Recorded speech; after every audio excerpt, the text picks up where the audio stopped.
आपको बताएंगे कि सच बोलने की सजा दी जा रही है। जमील फारूकी की अचानक गिरफ्तारी पर सियासतदानों और सहाफियों का रद्द-ए-अमल। पीटीआई रहनुमा फवाद चौधरी ने कहा कि जो बात करता है उसे उठा लिया जाता है। फैसल जावेद बोले कि वाज़ेह हो गया कि हुकूमत बौखलाहट का शिकार है।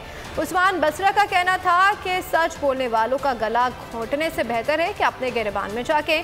सहाफ़ी तंजीमों के अहदेदारों राना अजीम और फ़हीम सिद्दीक ने भी वाज़ेह कर दिया कि सहाफ़ी को लापता करने का अमल कबूल नहीं करेंगे।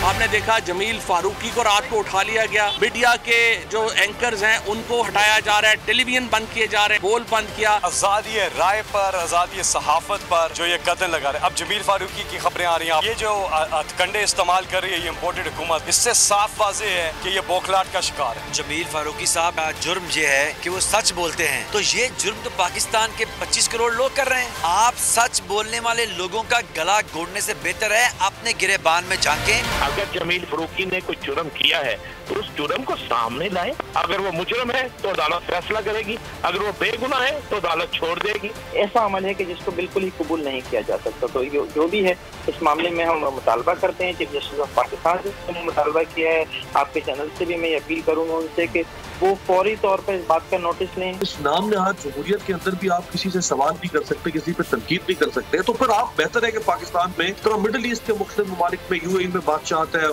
सऊदी अरब में बादशाह, अब यहाँ बादशाह लेकर आते, तो फिर तो समझ में आती है बात, फिर तो चले हम अपनी जुबानें सी लें। मैं हूँ जैस्मीन मंजूर और आप मुझे देखेंगे सिर्फ बोल पर।